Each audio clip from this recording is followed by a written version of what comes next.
Hello, Endo sisters and supporters. We are so happy to be here with you again. Welcome to K and K Real Talk. This is episode 2. And if you haven't watched episode 1, we do encourage you to check it out so that you have an idea of what Real Talk is all about and all that is to come. I'm Kenny King, health and wellness coach, and I'm here with the fabulous founder of Endometriosis and Me, Kristen McCroby. Hi, Kristen. Hi, how are you? I'm great. So happy to be here with you again. Um, all right, so let's just dive in, shall we? So today we're chatting about the basics, just endometriosis, the basics. What do we need to know? And what is it?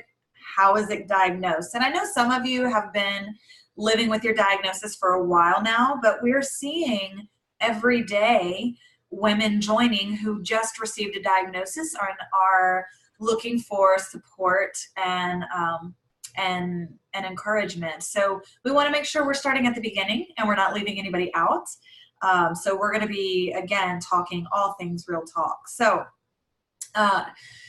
first we're going to just share each of our diagnosis journey. Both Kristen and I have had different journeys, and I think a lot of you will relate to, yours, something in it being similar. So Kristen, if you don't mind, what was your diagnosis journey like?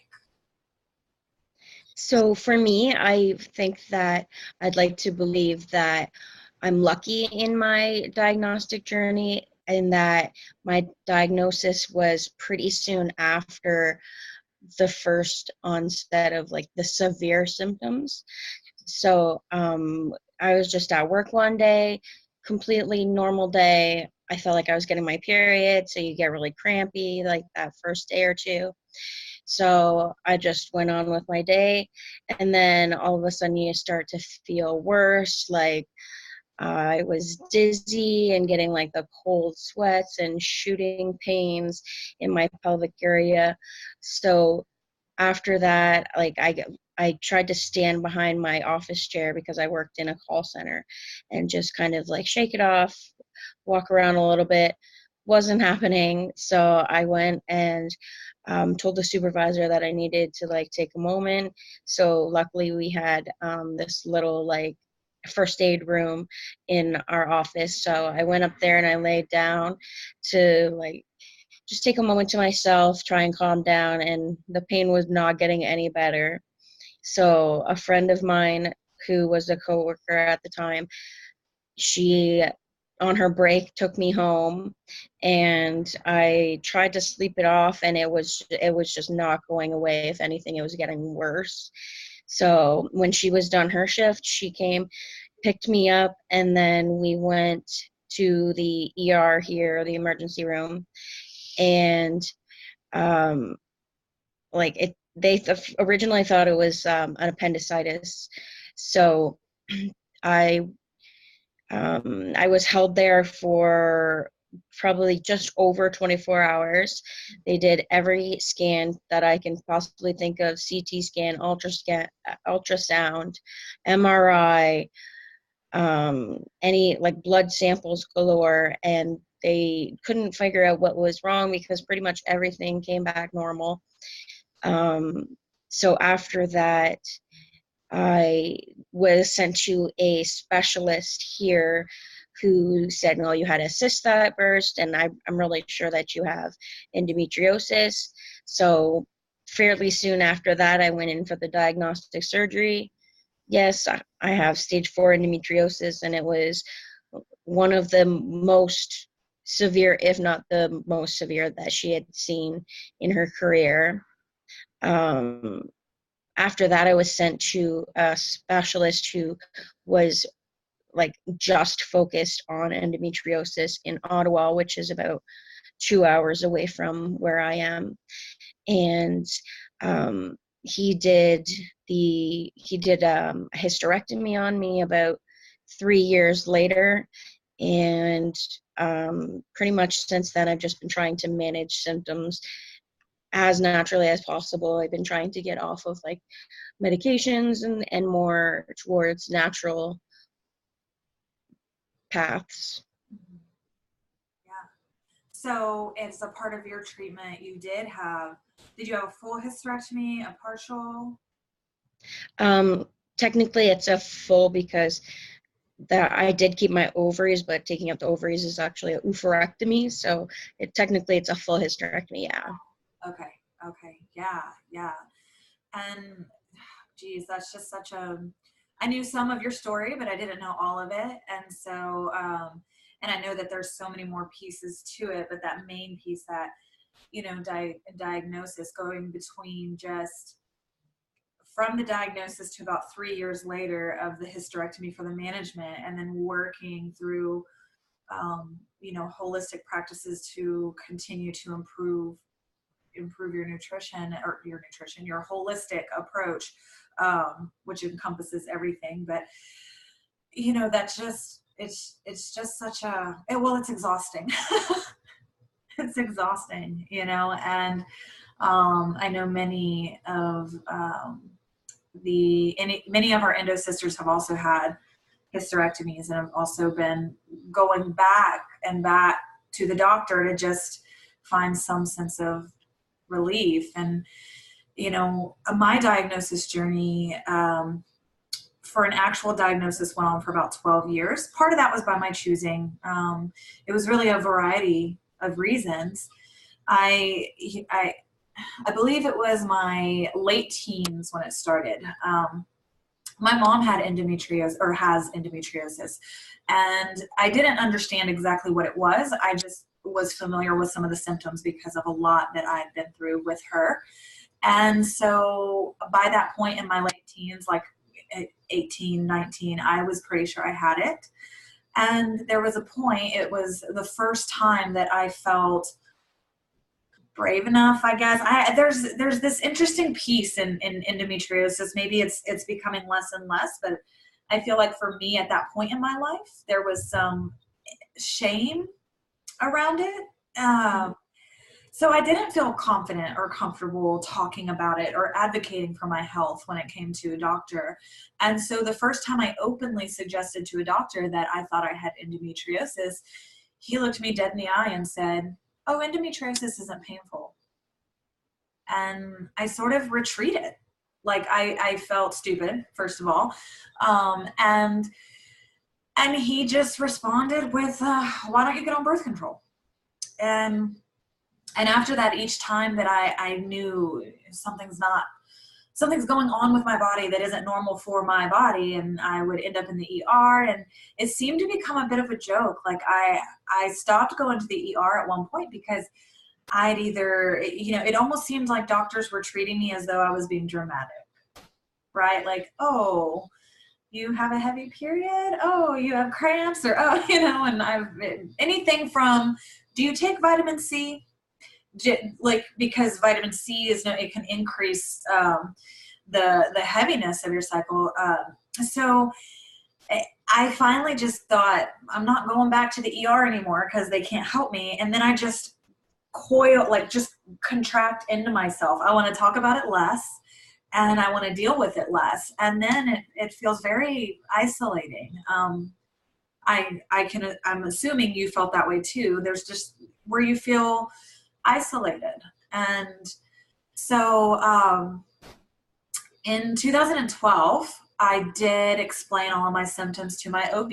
I was older and I was more willing to advocate for myself. And she did agree that I might have endo, but that it had nothing to do with heavy or excessive cycles, that all of that was something separate. And once again, she did tell me the only way to diagnose was through a lab. And I decided to wait on a formal diagnosis because I didn't want to have surgery unless it was necessary. I didn't want to have surgery only for the diagnosis. So that was just, that was just a personal decision for me. There's no right or wrong there. Each woman just makes her decision based on what she has, right then, the tools that she has and what she believes is best for her. And again, she suggested that birth control for me. And I did appreciate having a doctor take my symptoms seriously, because that was really the first time I think that I felt heard and like, oh, you're not a crazy person. This actually is abnormal. And out of desperation, I did try birth control one last time. And I'd been, birth control and my body are not friends. I've tried all the different types, and for me, hormonally, they actually, it makes me worse. It will curb my symptoms for a little while, but I actually find that that type of shifting of my hormones isn't conducive to supporting what I want for my health or my body or the endo. So I had decreased some symptoms through nutrition and fitness. I'd become a personal trainer. Wellness was a big aspect of my life. I was also using nutrition and fitness to manage anxiety and depression and insomnia. So I was just kind of like, I'm all jacked up. How can I fix this? And doing it all together as much as possible. But there were pieces I was missing, and there were things I didn't yet know. And so last August, actually, I became ill and simply couldn't figure out what was wrong. My symptoms were all over the place. They seemed unrelated. I actually was going to go see a neurologist because a lot of the symptoms were in my head, and I felt like my brain was swelling out of my control. And if I got my heart rate up, and I'm physically active, so I would exercise, and then it would get like crazy worse. And so I kept getting colds, and it just seemed so unrelated, but I was sick and something was wrong. And I went to the doctor, and I had all my blood work done. We were looking for autoimmune conditions. We were just searching for something, like, what is happening here? And then finally in October, all of my symptoms joined together. Everything came to a head. And sure enough, I felt some awful pain and I remember telling my husband, all right, if I'm ovulating, it's my right ovary. Like I can feel it. But as the pain progressed, I thought, I don't think I'm hurting enough for a cyst rupture, but I could have had a cyst rupture because our pain threshold's different also, right? When we're so used to being in pain all the time. So I thought, cyst rupture, could this be an appendicitis? Is it just ovulation? What is happening? And I kept trying to put it off because I didn't want to go to the ER again, for something that was going to be like, oh, there's nothing wrong with you, So I tried to put it off until I could get into my regular doctor. But by midnight that night, I was vomiting every hour on the hour. And finally by 3 a.m., my husband's like, that's it. We're going to the ER. And I just finally was like, all right. I was so tired. I was dehydrated. I was all the things. And so when we got there, I didn't quite know how to explain what was wrong, because all these symptoms for the past 2 months, I was like, I don't know what's related, what's unrelated. And they thought I was crazy. That I was drilled on all these questions, and they asked, have you been under excessive stress lately? And I was like, well, who hasn't? And so, I think we lost Kristen. She'll pop back on though. We had some tech problems earlier, so I'm just going to continue on, and she'll pop right back. Oh, there she is. There we go. We got you back. So I had Sorry about that. Oh, technology is wonderful, and then sometimes it's not our friend. So the doctor asked me if I'd been under extra stress, had asked me if I'd been hospitalized for psychiatric care. And at that moment, I just thought, I didn't know what to think other than, why am I here? And when he left the room, because he was warning me, like, you didn't go to your regular physician, you came to the ER. We're going to be aggressive, and we're going to take a lot of tests. And And I was like, all right. And he walks out of the room and I look at my husband and I was like, why are we here? We should just go home. This is ridiculous. And my husband was like, who cares? Like, who cares what he thinks? You know something's going on with your body. Let's just do the test. If the tests come out and we don't find anything, we'll be on to the next thing and we'll leave. And I thought, okay. And this is also, it's like 4:30 by this point in the morning. I'm exhausted. And so they started tests. They did CT with contrast. They did urinalysis, blood work, and they did finally find that I had a dermoid cyst on my right ovary. So what I was feeling was the ovary. And so it needed to come out. And I scheduled surgery within a couple weeks. I mean, I was having surgery to have the cyst and my ovary removed. It was not one of those cysts that takes care of itself. It was one that had to be surgically removed. So I did that. And while my OB was in there, she treated me for the endo. So that's when I actually got a diagnosis. It was like the span of 12 years. And I never actually asked, huh? I said, oh my goodness. Yeah. It took me a little while, and I didn't ask the stage, but that was the beginning of an even deeper dive into supporting myself holistically with a whole life approach, like going further into the nutrition, but total hormonal balance.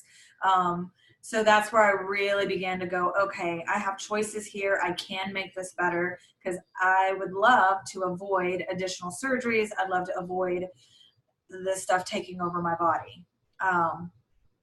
Because, you know, I very much respect the medical community, but I know that there's a lot that we can do as well to support our health, to support reducing inflammation in our bodies. Yeah. So I totally agree. Absolutely. So that's kind of my diagnosis in a nutshell. And so let's get clear on what endometriosis is. And Kristen, I'll turn it back to you. So though they're not 100% sure what endometriosis is, what it's thought to be is the appearance of endometrial-like tissue that grows on the outside of the uterus. So the endometrium is the lining of your uterus that would shed every period, and the endometriosis acts much like that endometrial tissue in the fact that they both bleed during your cycle and have all the hormones and stuff. So that's basically what it is in a nutshell. Now, most commonly, it's in the uterus area, tubes, and like the fallopian tubes, and the ovaries and bowel. Now, it can also be found on things like your kidneys or your liver and those surrounding organs. And very rarely is it found on things like your lungs, heart, or even far-fetched as your brain. Now, as I said, we're not exactly sure like what the endometriosis is, and we're not exactly sure why it is. Like, the exact cause is not specifically known. It's an unknown disease for a lot of parts of the disease. So some theories of what it could be is something like retrograde menstruation, which is when all the period should come out of the vagina. Instead, it's flowing back into the fallopian tubes and out into the abdominal area. Another theory is that basically those cells just migrate and attach to other areas, and they just grow and multiply over and over and over like cells do. And the most common symptoms are pelvic pain. That is the number one. Painful periods, lower back pain during period, after period, before period, pretty much any time during your cycle there can be pain. heavy menstrual bleeding or bleeding between periods, so spotting, infertility, pain following, during intercourse, discomfort with bowel movements or urination, and basically just pain. Pain is the number one symptom. Yeah. You know, and what's interesting when we're still like in this frontier of really understanding, and I think a piece that we can definitely discuss in a future episode is the symptoms that aren't always discussed, like the mental, emotional, psychological piece of 100%. what comes with that infertility piece and trying to conceive, what comes with being in chronic pain, whether your pain is 48 hours or every day. You know, it impacts each woman differently, and impacts, you know, the people around us. And drained energy, like energy and fatigue, partly from chronic pain, partly from inflammation happening in our bodies. I mean, there's just so many aspects that that aren't quite understood. Like, we talk about them, but you know, it's not fully understood by the medical community how far it goes, or even just by, you know, just the general population, how far it goes into our lives. Because then there's fear that our partner may not be patient enough to deal with this, or you know, maybe my partner might leave me if you know, if we can't be physically intimate as much as we want to, or if it causes pain, and then my partner feels bad and I feel bad and everybody feels bad, or just all these different pieces. And so Kristen and I are both just here saying, ladies, and those of you supporting the ladies in your life dealing with this, it's the magnitude isn't fully understood right now. And every woman has a different, you're not going to meet two different women with endometriosis that have the same experience. And so recognizing that the pain is not just physical, and it shows up in so many layers of our lives, and that piece that adds additional stress to us, that also adds inflammation to our bodies. And we'll definitely affect all of our life. Yeah. So whenever there's a disease in the body that's responsive to inflammation, which endometriosis is one of those, like stress, the way that impacts what happens in our bodies, inflammation and nutrient absorption. I mean, we could go off into a rabbit hole. We won't today. We'll definitely chat about this in future episodes, but I just wanted to kind of doggy ear that piece that, yeah, these are the symptoms, but there are so many that if we were to list all the symptoms and how it really impacts us, we'd be here all day. So there's a lot, and we know that there's a lot, and we want to be here to, you know, support you no matter what your symptoms are or the severity of them. So diagnosis. Getting a diagnosis. So endometriosis is formally diagnosed through a laparoscopic procedure. They got to get in there and see what's going on. If you don't know what that is, it's a more minimally invasive procedure. There's 3 small incisions. You know, it's really small, and they send a camera in and take a look around. And however, your OB may tell you that they're pretty sure you have endo based on you explaining your symptoms, based on a pelvic exam. Sometimes they can feel abnormalities during a pelvic exam, and they might mention something or notice something or want to do further testing. And even some pelvic imaging testing. Again, a formal diagnosis comes from them getting in. Did it kick you off again? Yeah. Well, we're just running through the diagnosis piece, and I was just explaining how, you know, the laparoscopic procedure is the formal diagnosis. Yes. However, yeah. So, however, there are many ways that the OB says, hey, I think that you're right, or yes, endometriosis is definitely a possibility. And one thing I want to share before we conclude is, while the lap is minimally invasive, it is surgery. And you choose when that's appropriate for you. And you can decide to begin changing your lifestyle to support the management of your symptoms and reduce inflammation in your body and balance your hormones with or without a formal diagnosis. I strongly believe that had I not been on my own journey of holistically supporting myself over the years, I do think that mine would be worse, or I would maybe have had multiple surgeries at this point.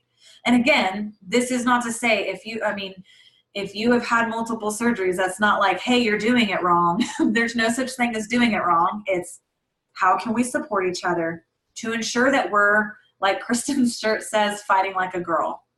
You know, we're warriors, we're women, we're in this together.